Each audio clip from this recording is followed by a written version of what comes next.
भी नागरिक इसमें सम्मिलित हों।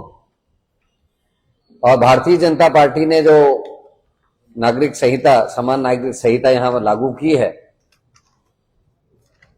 उसमें कई उपजातियों जातियों को छोड़ा है, जैसे एसटी को इन्होंने बाहर किया है। इसमें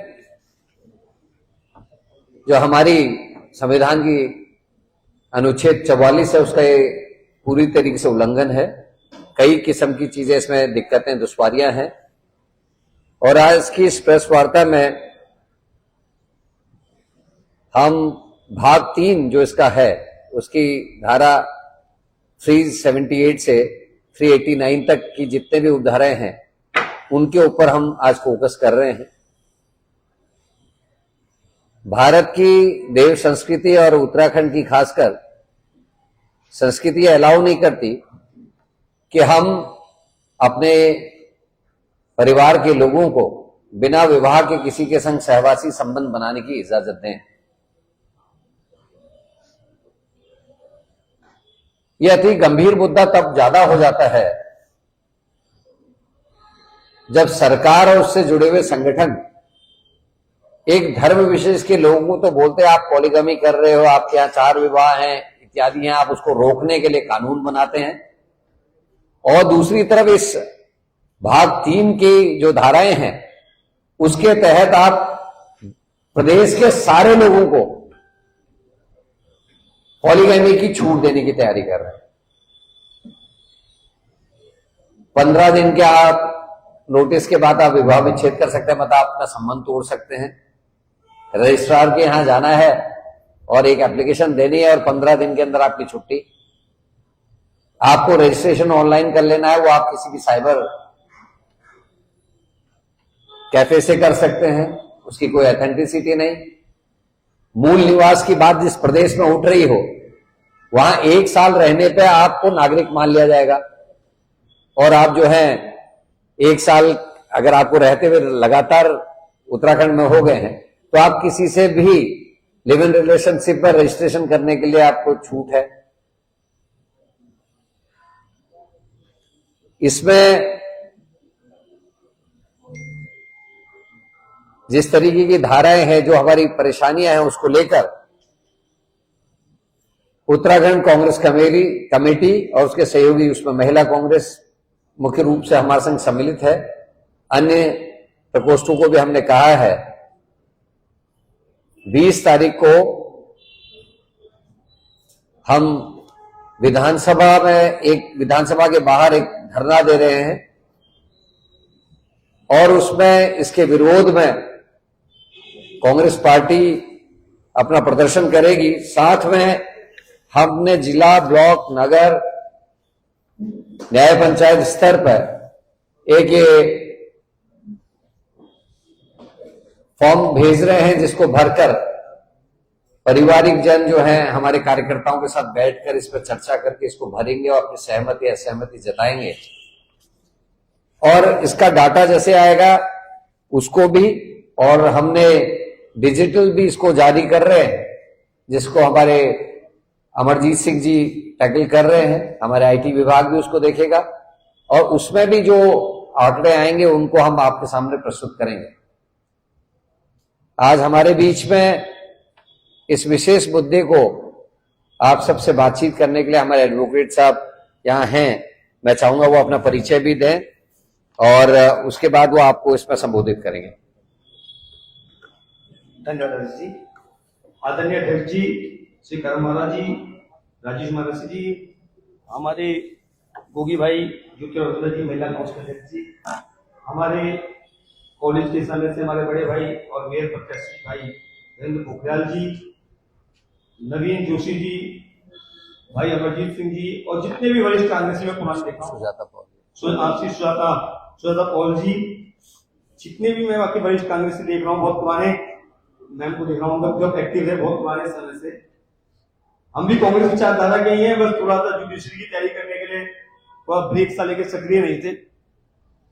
हमने जो देखा इस सामान्य नागरिक संहिता, हम लोग ये भारतीय जनता पार्टी की जो गवर्नमेंट है क्या चाहती है, मैं आपको समझ में नहीं आता। एक समय था जानवरों की तरह हम लोग रहते थे, हम उसी और कई वर्षों की मेहनत के पश्चात विवाह जैसी संस्था का जन्म हुआ। विवाह संस्था का जन्म हुआ ताकि यौन संबंधों का समाज में नियमितीकरण हो जाए। ये उद्देश्य था। अगर विवाह की परिभाषा को कहीं भी देखेंगे कि विवाह एक जैसी संस्था को बहुत कई सालों की मशक्कत के बाद विवाह जैसी संस्था का जन्म हुआ। और इस गवर्नमेंट ने क्या किया? रंजना प्रकाश देसाई जी की अध्यक्षता में 27 फरवरी 2022 को कमेटी 5 सदस्य बना दी गई। जस्टिस प्रमोद कोहली उसमें आपने दूसरे मेंबर रख दिए, तीसरे रख दिए आपने शत्रुघ्न सिंह जो मुख्य सचिव थे, और मनु गौर और सुरेखा डंगवाल, 5 मेंबर की 27 फरवरी 2022 को आपने कमेटी बना दी। 2 फरवरी 2024 को उस कमेटी ने रिपोर्ट दी मुख्यमंत्री जी को, और 4 फरवरी 2024 को कैबिनेट ने पास कर दिया उसको। 6 फरवरी को विधानसभा के पटल में रख दिया और 7 फरवरी को पारित कर दिया। 28 फरवरी को गवर्नर साहब ने साइन कर दिए। 13 मार्च को भी राज्य की संपत्ति सूची से संबंधित था तो राष्ट्रपति महोदय ने साइन कर दिया। क्या इतनी स्पीड से किसी बिल पर साइन हुआ? सिर्फ उत्तराखंड को एक प्रयोगशाला बनाने के लिए पूरे के पूरे आपने तंत्र को लगा दिया कि हमें समान न्याय संहिता हो गया। रंजना प्रकाश देसाई जी के अध्यक्षता में आपकी गुजरात में कमेटी बना दी गई है। 5 सदस्य कमेटी गुजरात में भी बना दी गई है, सेम जस्टिस के उसमें। तो आपने एक प्रयोगशाला बनाते हुए विवाह जैसी संस्था, लिव इन में क्या है? आपने लिव इन सहवासी संबंध के नाम से जो 378 से 389 तक की धाराएं, 393 धाराएं आपकी यूसीसी में, और 4 भाग है। भाग 2 विवाह विच्छेद से संबंध बता रहा है आपका, लेकिन और उत्तराधिकार में भी क्या किया मैं आपको उसका भी बताता हूं किया क्या लोगों ने।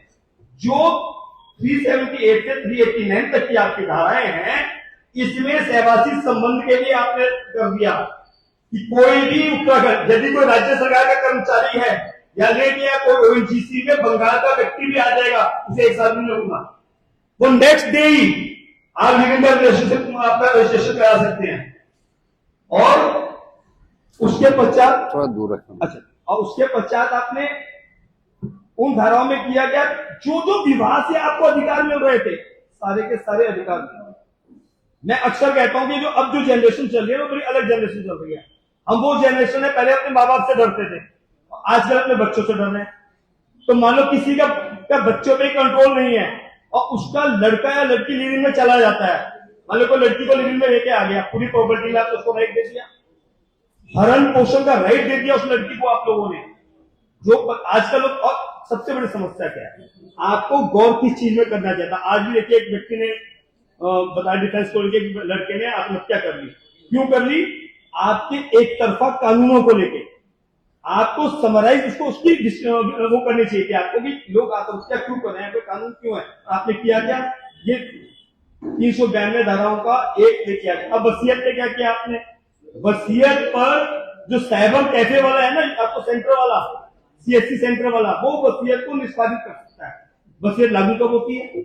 वसीयत तब लागू होती है इच्छा पत्र जो वसीयत करने वाला व्यक्ति जब जीवित नहीं रहता, यानी कि जिसने वसीयत या इच्छा पत्र निष्पादित किया वो उसे जीवित नहीं है। साबित कौन करेगा? जब बिना वकील के, बिना अधिवक्ता के, बिना कानूनी उसके आप कोई चीज तैयार करके सिर्फ एक कंप्यूटर सेंटर वाला उसको बनाने लग जाएगा, तो जब साबित करने का वक्त आएगा उसकी प्रॉपर्टी खत्म हो जाएगी, क्योंकि वसीयत साबित नहीं हो पाएगी। और जब वसीयत साबित नहीं हो पाएगी तो जो व्यक्ति अपनी इच्छा से अपनी संपत्ति की व्यवस्था करके चला गया, उस व्यवस्था का क्या होगा? आपने यहां पे गलती करी। और जो सहवासी संबंध के अगर आप देखेंगे, जो उसमें 12 धाराएं हैं, आपने पूरे के पूरे, और ये हमने क्वेश्चन जो बने हैं, ये पूरे के पूरे ये जनमत संग्रह है। अगर कोई हमारे से सहमत नहीं हो सकता है, इसमें अमरजीत जी की बहुत ज्यादा मेहनत है, कोई इससे सहमत नहीं हो सकता है तो उसमें असहमति भी दिखा सकता है, किस क्वेश्चन में सहमत नहीं है। लेकिन एक जनमत, और ये जनमत संग्रह किसको कराना चाहिए था? ये जो 5 सदस्य कमेटी बनी थी ना आपकी, इसको जनमत संग्रह कराना चाहिए था। आप सब लोग इतने बुद्धिजीवी बैठे, मीडिया के लोग बैठे, क्या आप में से किसी से भी जनमत संग्रह पूछा गया? भाई इतने सालों बता रहे, इतने लोगों के हमने 2 साल लग के हमने 20 महीने में एक रिपोर्ट बनाई है, क्या आप में से किसी से भी यूसीसी के बारे में कोई जनमत संग्रह में कोई क्वेश्चन पूछा गया? कोई नहीं। मुझे अब तक कोई नहीं मिला। हम न्यायालय में रोज वकीलों से पूछे, क्या किसी वकील से पूछा गया? नहीं मिला। तो आपने वो जनमत बिना, ये अध्यक्ष जी की जो पहल पे काम हुआ है, ये अध्यक्ष जी की एक जो सोच है हमारे अध्यक्ष जी की, करण महाराज जी की, इस सोच को सलाम।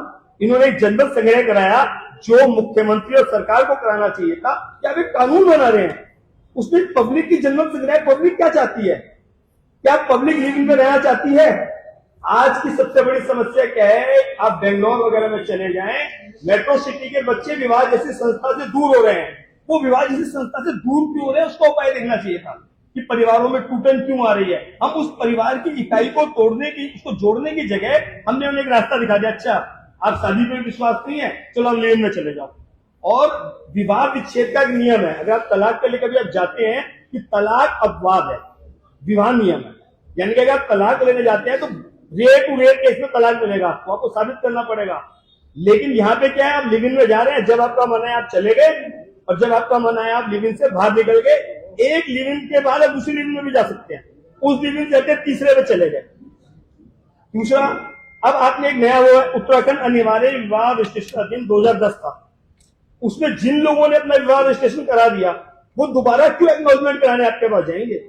आपने एक नई व्यवस्था दे दी कि जिन लोगों का विवाह रजिस्टर हो चुका है पहले ही, यानी कि 26 तारीख तक भी, 26 जनवरी छुट्टी है, 25 मान ले, 25 तक भी जिसका विवाह रजिस्टर हो गया है उनको उसमें एक्नॉलेजमेंट लेना पड़ेगा, अभिस्वीकृति प्रमाण पत्र लेना पड़ेगा। क्यों लेना पड़ेगा?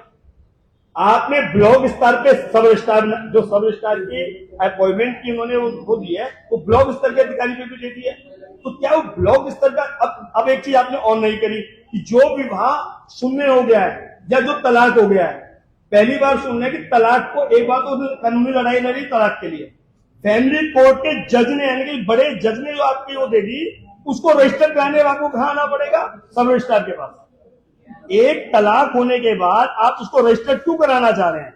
उनको क्यों आप दोबारा लाइनों में लेके आना चाह रहे हैं? विवाह विच्छेद या विवाह शून्य घोषित हो गया।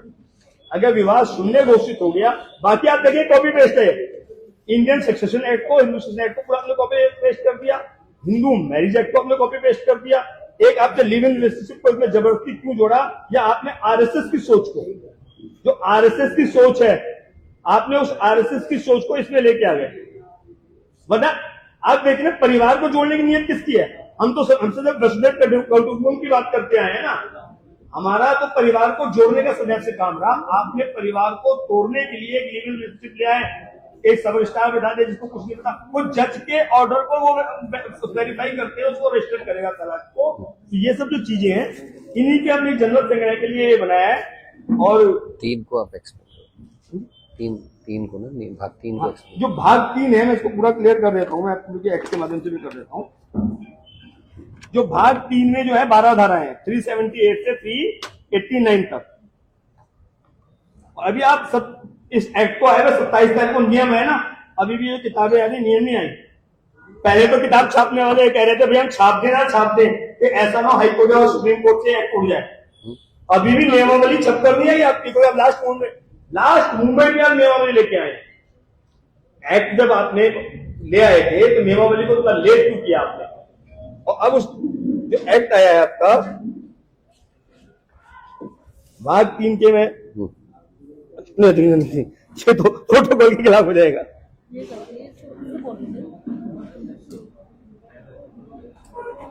लक्ष्य वही धारा जो अध्यक्ष जी का भी, जो अध्यक्ष जी का फोकस भी जिस पे है, मैं करता हूँ 378 से 389 के ऊपर बहुत ज्यादा लोगों का फोकस है, क्योंकि आज यकीन मानिए आने वाली जनरेशन हमको माफ नहीं करेगी।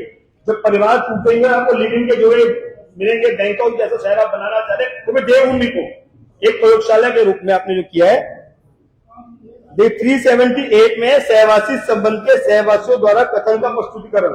अच्छा, इसमें एक वेरी इंपॉर्टेंट है जो 386 में आपने दिया है, यदि आप 1 महीने के अंदर अंदर, अगर आज आप 1 तारीख को लिविंग में आते हैं तो 1 महीने के अंदर अंदर आपको उसका पंजीकरण कराना है, और 1 महीने के अंदर पंजीकरण कराने में रजिस्ट्रार मना भी कर सकता है, चाहे वो प्रतिष्ठित नातेदारी में आ रहे हैं, कुछ उसकी वजह दी है। अब मान लीजिए कोई 1 तारीख को आया लिव इन में, 28 तारीख को चला गया वो लिव इन रिलेशनशिप को रजिस्ट्रार के सामने रजिस्टर कराने, और रजिस्ट्रार ने जांच के बाद कहा कि मैं अब आपका ये जो लिव इन रिलेशनशिप है उसको रजिस्टर नहीं कर रहा हूं। इन 28 दिन में अगर वो लड़की गर्भवती हो गई उस लड़की का क्या होगा और उस गर्भस्थ शिशु का क्या होगा। आपने राइट दे दिया ना सर्व रजिस्ट्रार को। तो अगर वो उसमें देख, इस गवर्नमेंट का जितने एक्ट को देखा, भारतीय जो न्याय संहिता आई है उसको बीएनएस को भी देखेंगे, उसमें लागू करना मिलेंगी। अभी आप चर्चा करेंगे उनमें धारा 69 जोड़ी लोगों ने बीएनएस में, इसी तरह तो वो बड़ी खतरनाक धारा जोड़ी। इसी पे अजय जी कह रहे हैं। तो जो ये एक सहवासी संबंध का 1 महीने में आपको पंजीकृत, उस महिला का क्या होगा, ये एक प्रश्न भी हम लोगों ने इसमें जो प्रश्न उत्तर है, ये प्रश्न को भी हमने जोड़ा है। हमारी राय है कि आपने समाज में बड़ा दुष्प्रभाव पड़ेगा। और जो धारा 379 सहवासी संबंध से जनित बच्चे, अब आपने क्या लिखा, सहवासी संबंध से जनित कोई भी बच्चा सहवासी युगल का वैध बच्चा होगा। यानी कि एक व्यक्ति एक सहवासी संबंध में बच्चे हो गए, फिर उससे खत्म कर दिया, फिर दोबारा सहवासी संबंध में गया, फिर बच्चे हो गए, फिर वो बच्चे भी वैध हो गए, फिर दोबारा गए, रोक तो है नहीं इसको, तीसरी बार सहवासी संबंध में गया, फिर बच्चे हो गए, तो उन बच्चों की फौज का क्या है? क्योंकि आपने स्वच्छंद बना दिया ना, वो तो स्वच्छंद हो गया। तो पापा आगे, पापा आगे, गली गली से आवाज आएगी, पापा आगे, पापा आगे, तो उन पापा का क्या होगा, उनकी प्रॉपर्टी का क्या होगा? आप यकीन मानिए, आज आपको यहाँ पे हंसी आ रही है, लेकिन 5 साल बाद जो आने वाली पीढ़ी 10 साल बाद है, हम पे रोएगी कि आप लोगों ने उस समय इसका विरोध क्यों नहीं किया। इसलिए हम इसके विरोध में है। आने वाली पीढ़ी हम लोगों को कभी माफ नहीं करेगी। तो बीजेपी को इससे फर्क नहीं पड़ता, जो आने वाले सालों में तो बीजेपी का नाम और निशान मिल जाएगा। आप देख लीजिएगा, 29 में देख लीजिएगा, 27 में देख लीजिएगा, बीजेपी नहीं दिखेगी आपको। बीजेपी जाने वाली है, उसके कर्म बता रहे हैं, जिसके कहते हैं जो कर्म खराब होते हैं तो ऐसी हरकतें होती हैं, उसकी हरकतें बता रही है कि लेकिन हम लोगों को भी जवाब देना है। हम लोगों को आने वाली पीढ़ी को जवाब देना है कि हम इस आरएसएस की सोच से कैसे अपने देवभूमि के लोगों को बचा सकते हैं। और सहवासी संबंध का पंजीकरण नहीं किया जाना है। यदि कोई पंजीकरण नहीं कराएगा सहवासी संबंध का, तो उसको ये भी आपने सजा का प्रावधान कर दिया है। और सहवासी संबंध के पंजीकरण की प्रक्रिया आपने नियमावली में बता दिया कैसे कैसे पंजीकरण होगा उसका। और इस भाग के अंतर्गत पंजीकरण मात्र अभिलेख हेतु है। धारा 381 के धारा 4 के खंड क्या कहते हैं, सहवासी संबंध का मात्र अभिलेख हेतु है। कोई जानकारी भी थर्ड पार्टी आपके सूचना के अधिकार में नहीं ले सकती इसकी। हम पढ़ने के भाई साहब इतना लंबा क्यों करवाया? चलो ठीक, मेन पॉइंट्स आप हिट करना है। जो 1 महीने का था 386 धारा का मैंने आपको बता दिया कि 1 महीने में इसका पंजीकरण किया जाएगा। और 1 महीने के दौरान वो मना कर दिया कि प्रतिशत नातेदारी में आगे। और जो प्रतिशत नातेदारी के एक्ट में लास्ट में अनुसूची ले रखी है, अनुसूची 1 की सूची 1 और सूची 2 ले रखी है आपने। और सबसे बड़ी विडंबना क्या है कि आपने जो रजिस्टर करते हुए कहा है कि यदि कोई मना कर दे, एक सर्टिफिकेट यदि आ जाता है तो प्रतिशत नातेदारी में भी हो सकता है। यानी कि विवाह के लिए सिर्फ ये आपने शर्त लगाई कि जो प्रतिशत नातेदारी है वो प्रतिशत नातेदारी नैतिकता के विरुद्ध नहीं होनी चाहिए। यदि नैतिकता के विरुद्ध वो प्रतिशत नातेदारी नहीं है तो वो प्रतिशत नातेदारी में भी आप लिविंग में भी जा सकते हैं और विवाह में भी जा सकते हैं। दोनों के लिए रखी आपने कि आपका विवाह भी हो सकता है और लिविंग में भी प्रतिशत नातेदारी के होने के बावजूद भी आपका हो सकता है। तो फिर समान कहां है? कुछ लोगों को तो आपने छोड़ दिया। उसमें आपने लिखा है कि आपको धार्मिक गुरु या कोई भी आपका एक सर्टिफिकेट यदि दे देगा आप प्रतिशत नातेदारी में भी विवाह कर सकते हैं। तो हिंदू बने तो हिंदू मैरिज में पहले भी थी सूची, अनुसूची 1 और में जो सूची 1 और सूची 2 दी तो पहले से मौजूद थी। तो आपने समान की जगह से और उलझा दिया है। तो हमारा कहना यह कि इसको जो आपने उलझा दिया है इसको हम जनरल संग्रह करा रहे हैं और माननीय मुख्यमंत्री जी को भी इसका रिव्यू करना चाहिए। इसका एक रिव्यू जरूर होना चाहिए और हम लोग तो इस लड़ाई को लड़ने के लिए बिल्कुल तैयार हैं। इसके लिए हम अध्यक्ष जी के नेतृत्व में हम लोग हर वो कदम उठाएंगे जो उसके लिए बुद्धिजीवी वर्ग को उठाना चाहिए। धन्यवाद। आदरणीय साथियों, इसमें 2-3 चीजें क्लियर करनी जरूरी है। जैसा मैंने कहा कि इसमें एक चीज को इन्होंने हाईलाइट किया है कि जो भी बच्चा पैदा होगा लिव इन रिलेशनशिप में उसको संपत्ति और सारी चीजों में अधिकार प्राप्त होंगे।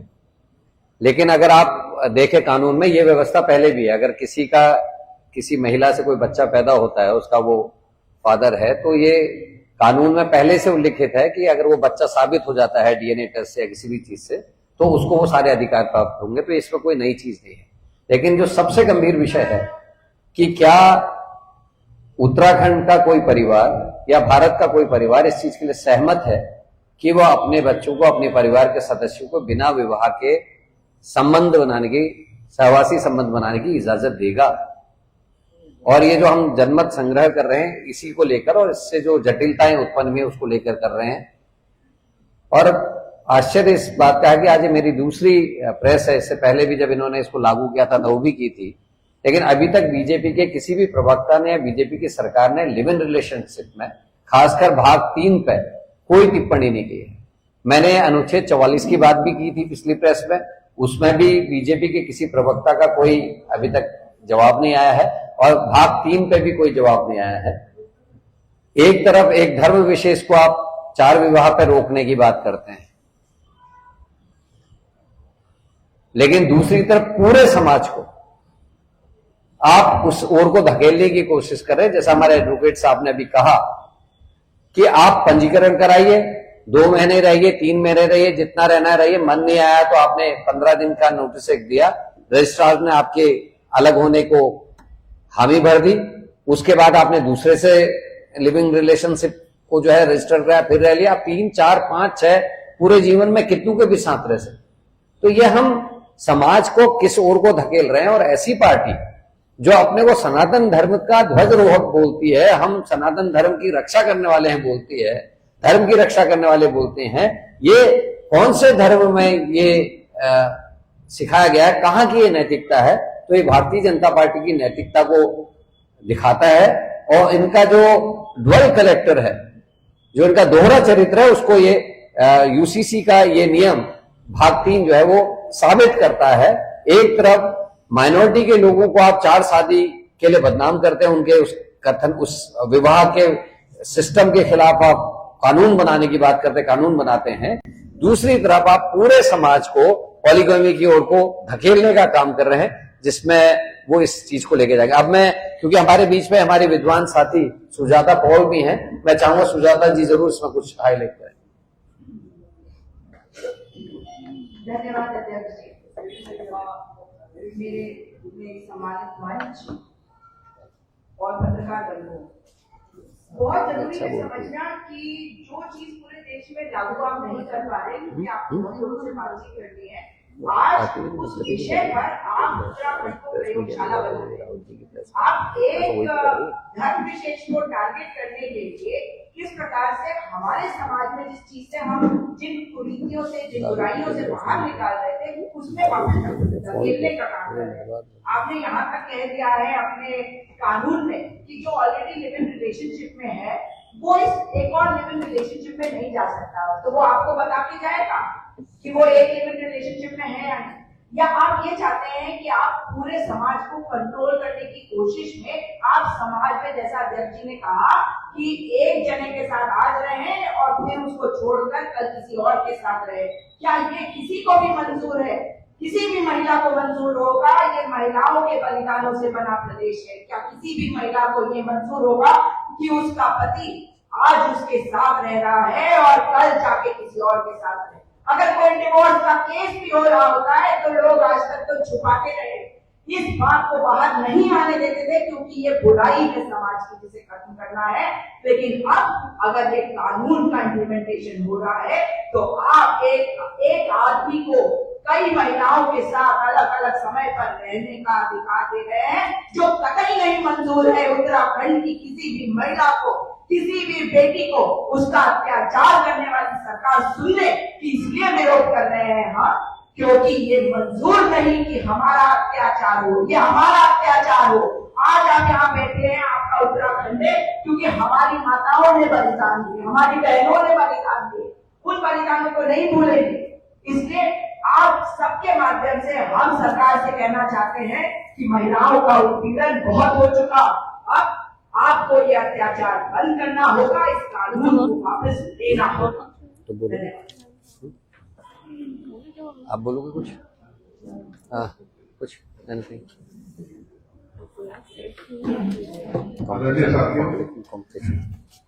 ये यूसीसी लागू करने का जो प्रावधान बनाया गया है, ये बुनियादी जो मुद्दे हैं उत्तराखंड के, उनसे ध्यान भटकाने की एक कोशिश है। आप कौन सा नियम, इसमें तो सभी वर्ग प्रभावित होंगे। आपने तो टारगेट करने के लिए एक विशेष समुदाय, एक विशेष जाति को टारगेट करने के लिए आपने यूसीसी का नियम बनाया। लेकिन इसमें तो प्रभावित सभी होने हैं, इसमें हिंदू भी होने हैं, मुस्लिम भी होने हैं, सिख भी होने हैं, ईसाई भी होने हैं, यहाँ जैन भी हो रहे हैं, पारसी भी हो रहे हैं, यूपी भी हो रहे हैं, और यहाँ तक कि आदिवासी वर्ग भी इससे प्रभावित हो रहे हैं। निश्चित तौर पर ये जो यहाँ के बुनियादी मुद्दे हैं उत्तराखंड के, हमारे राज्य के, उनसे ध्यान भटकाने का प्रयास है। जैसे आप देखिए, आप शिक्षा, स्कूल में जो छात्र हैं वो कम हो रहे हैं, स्कूल में टीचर्स नहीं है। जो जल मिशन है, जल शक्ति मिशन जो है, उस पर पूरा भ्रष्टाचार पूरी तरीके से चल रहा है। सर के अक्टूबर में कहा गया था कि गड्ढा मुक्त जी जी। आज तक जो ग्रामीण क्षेत्र हैं और जो हमारे जो अर्बन एरियाज हैं, आज तक उन्हें गड्ढा मुक्त नहीं किया गया है। और सरकार ने ये वादा किया था कि इसको गड्ढा मुक्त, इसको जो है गड्ढा मुक्त किया जाएगा। अभी हमारे स्वास्थ्य मंत्री ने कहा कि 450 लगभग डॉक्टर्स की जरूरत है। तो निश्चित तौर पर ये सारी चीजें, इनसे ध्यान भटकाने का प्रयास है जो यूसीसी लागू किया गया है। तो इस पर हमारी जो पार्टी है, कांग्रेस पार्टी, हमारे प्रदेश अध्यक्ष आदरणीय करण महाराज जी के नेतृत्व में इस लड़ाई को अंजाम तक पहुंचाएंगे। धन्यवाद। सुजाता जी, आप ही आंसर कर देना। कोई क्वेश्चंस हैं?